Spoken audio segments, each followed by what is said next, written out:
Kita akan membahas cara menghitung unit entry ganti oli atau UEGO.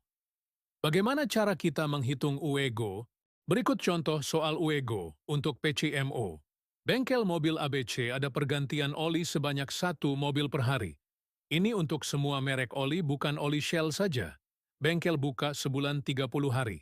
Berapa karton kebutuhan oli di bengkel ABC dalam sebulan? Cara jawabnya. Kebutuhan ganti oli untuk 1 mobil 4 liter. Bengkel buka 30 hari dalam sebulan. 1 karton oli Shell Helix isi 12 liter. Karena ada pergantian oli untuk 1 mobil setiap harinya selama sebulan, maka UEGO di bengkel.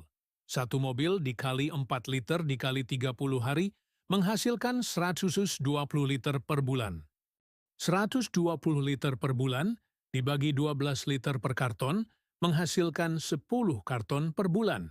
Jika di bengkel tersebut ada pergantian oli Shell Helix 3 mobil per hari, maka kebutuhan oli Shell di situ 3 mobil dikali 4 liter dikali 30 hari menghasilkan 360 liter per bulan. 360 liter per bulan dibagi 12 liter per karton menghasilkan 30 karton per bulan.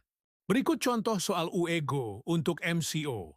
Bengkel motor XYZ ada pergantian oli sebanyak 4 motor per hari. Ini untuk semua merek oli, bukan oli Shell saja. Bengkel buka sebulan 30 hari. Berapa karton kebutuhan oli di bengkel XYZ dalam sebulan? Cara jawabnya. Kebutuhan ganti oli untuk 1 motor 1 liter. Bengkel buka 30 hari dalam sebulan.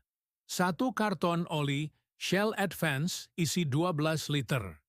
Karena ada pergantian oli untuk 4 motor setiap harinya selama sebulan, maka UEGO di bengkel 4 motor dikali 1 liter dikali 30 hari menghasilkan 120 liter per bulan. 120 liter per bulan dibagi 12 liter per karton menghasilkan 10 karton per bulan. Jika di bengkel tersebut ada pergantian oli Shell Advance 8 motor per hari, maka kebutuhan oli Shell di situ 8 motor dikali 1 liter dikali 30 hari menghasilkan 240 liter per bulan. 240 liter per bulan dibagi 12 liter per karton menghasilkan 20 karton per bulan.